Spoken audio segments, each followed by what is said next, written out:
Hi everybody, आज के session में मैं आप सबको वेलकम करता हूं। पाकिस्तान एयरफोर्स टेस्ट प्रिपरेशन का एक सीरीज़ है जिसमें हम सबसे पहले इंटेलिजेंस टेस्ट को कवर करने की कोशिश करेंगे और उसके कुछ ऐसे टिप्स एंड ट्रिक्स एंड मेथोडोलॉजीज़ हम सीखेंगे जिस आप टेस्ट को आसानी से क्वालिफाई करेंगे इंशाल्लाह।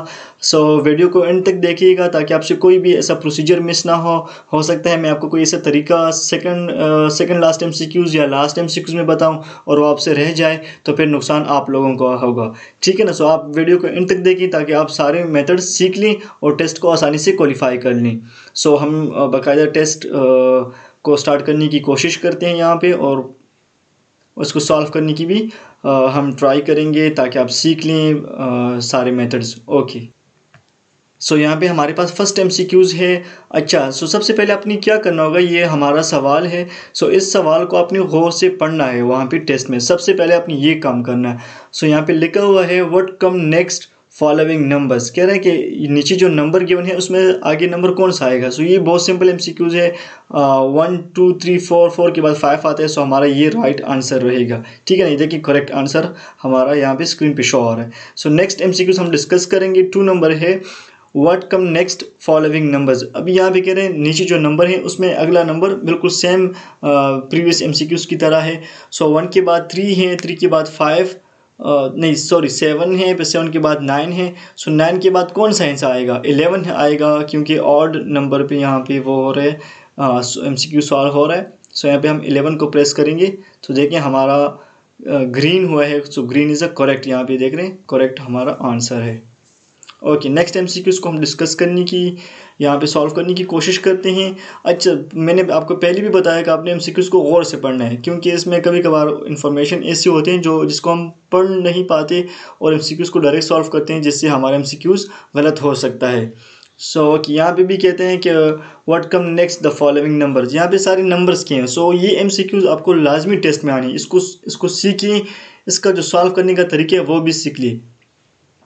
1 के बाद 3, 3 के बाद 6 है और 6 के बाद 4, 6 के बाद 10 है। सो ये कैसे ये नंबर आगे आगे आ रहे हैं। 1 के बाद 3 कैसे आया, 6 कैसे आया और 10 कैसे आया। सो यहाँ पे हम देखते हैं 1 के साथ हमने 2 को प्लस करके 3 आया, फिर 3 के साथ हमने 3 को प्लस करके 6 आया, 6 के साथ हमने 4 को प्लस करके 10 आया। इस तरह से हम ये कुछ ऐसे एडिशन करते हैं सीरीज़ में जिससे हमारा नेक्स्ट नंबर आता है। सो आपने वहाँ पे टेस्ट में देखना होगा कि ये मल्टीप्लाई हो रहा है या एडिशन हो रही है या सब्सट्रैक्शन हो रही है।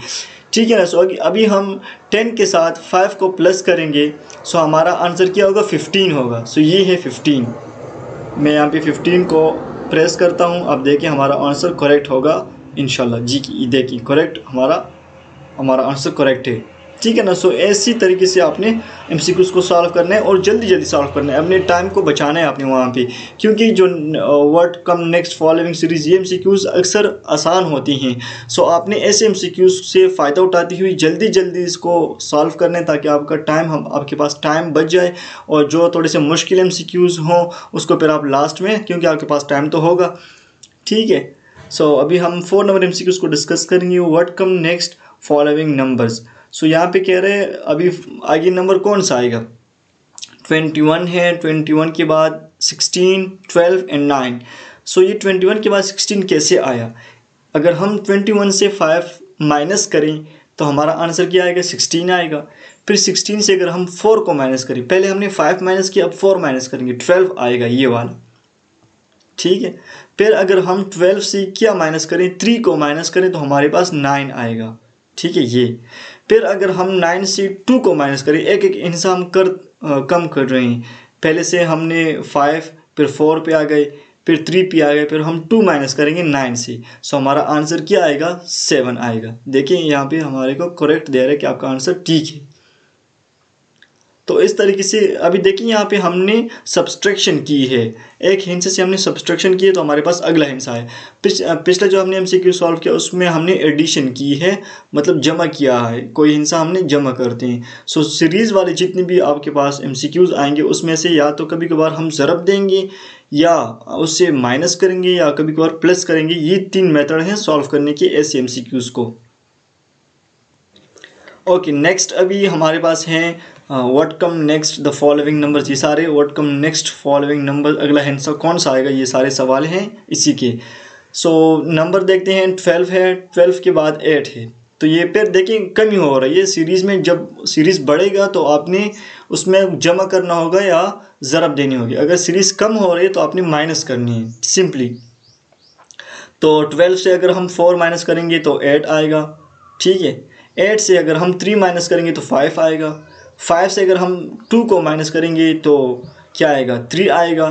फिर अगर हम 3 से हम 1 को माइनस करेंगे तो हमारे पास क्या आएगा, ठीक है। सो हमारे पास 2 ही आएगा, जो कि यहाँ पे हमारा करेक्ट आंसर है। ओके, सो हमने कुछ सीरीज़ वाले MCQs तो सीख ली हैं। होपफुली आपने ये तरीका सीख लिया होगा। अब हम कुछ जो रिलेशनशिप वाले सवाल हैं, देखिए वो यहाँ पे लिखे हुए एनोलॉजी या वर्ड रिलेशन, जो रिलेशनशिप वाले सवाल हैं ये आपको 110% श्योरिटी के साथ मैं आपको कह सकता हूँ कि ये MCQs आपको टेस्ट में आनी है। सो इसका भी हम थोड़ा सा तरीका सीखते हैं कि ये MCQs आपने कैसे सॉल्व करनी है। सो सबसे पहले इसका अपनी रिलेशन देखना होगा। जिस तरह भी जो अगर हम लेट सपोज मैं आपको एक एग्जांपल दे दूं कि कंघी का ताल्लुक बालों से है, तो इसी तरह छुरी का ताल्लुक किसी से, तो छुरी से हम कोई भी चीज़ काट सकते हैं। सो इसी तरह हम रिलेशनशिप देखेंगे, किसी चीज़ का एक रिलेशन आपको दिया होगा, सेकंड रिलेशन आप लोगों ने फाइंड करना होगा। सो पहला MCQ हम देखते हैं, year is to month as week is to, ठीक है। सो कह रहे हैं कि जो ईयर है इसमें मंथ होते हैं, तो वीक में क्या होता है, वीक में डेज भी आते हैं और आवर भी आते हैं। सो यहाँ पे इन लोगों ने डी भी ठीक है और आवर भी ठीक है, लेकिन यहाँ पे इन लोगों ने आवर को टिक किया हुआ है। सो हमारा यहाँ पे आवर ही आंसर रहेगा, लेकिन इसका डी भी आंसर ठीक है वैसे। ओके, सेकेंड नंबर MCQ को देखते हैं। ब्लाइंडनेस इज़ टू आई, कहते हैं कि जो ब्लाइंडनेस है इसका ताल्लुक आई के साथ है, मतलब आँख के साथ है। सो डीफनेस, डीफनेस बहरे को कहते हैं जो सुन नहीं पाता, उसका किसके साथ ताल्लुक है, इस टू ईयर, कान के साथ। जो नहीं सुन सकता तो वो किस चीज़ पे नहीं सुन सकता, वो कान पे नहीं सुन सकता ना। सो इसी तरह ताल्लुक वाले सवाल है, रिलेशनशिप वाली सवाल है, इस तरह से आपने ये सॉल्व करने, ये बिल्कुल आपको ऐसी ही आने हैं, ठीक है। सो आपने वहाँ पे बड़ा दिमाग लगा कि ये सवाल को पढ़ना है और फिर इसका आंसर देना है। Food is to eat as water is to drink, simply सवाल है। फूड को हम खाते हैं, पानी को हम क्या करते हैं, पीना है, जाहिर बात है। ओके, ये MCQs बड़ा इंपॉर्टेंट है, ये अक्सर टेस्टों में आता है। सो आपने इस MCQs का आंसर तो बिल्कुल दिमाग में बिठा लिया, अभी से ये आपको टेस्ट में आना है, ठीक है। Carpenter is to wood as tailor is to, कहते हैं कारपेंटर क्या बोलते, कारपेंटर वो जो लकड़ी वगैरह का काम करते हैं, मतलब लकड़ी से कोई अगर उसने कोई टेबल बना दिया तो ऐसे बंदे को हम कारपेंटर बोलते हैं। और वुड बोलते हैं लकड़ी को, कहते हैं कि लकड़ी से जो चीज़ें बनाते हैं उसको हम कारपेंटर बोलते हैं। सो इन दोनों का, कारपेंटर का लकड़ी के साथ ताल्लुक है, टेलर का किसके साथ ताल्लुक है, टेलर क्या बनाते हैं, उसका ताल्लुक कपड़ों के साथ होता है, ठीक है ना। सो ये कुछ MCQs हमने डिस्कस किए हैं। होपफुली आपने ये तरीका भी सीख लिया होगा। सो इसी तरह से आपने टेस्ट में ऐसे MCQs को सॉल्व करने आसानी के साथ। So I wish you all the best for you, इंशाल्लाह आप टेस्ट क्वालिफाई करेंगे ज़रूर। सो चैनल को लाइक, शेयर एंड सब्सक्राइब ज़रूर कीजिएगा, और आखिर में वीडियो को लाइक ज़रूर करना है आप लोगों ने। Okay, thank you so much, अल्लाह हाफिज़।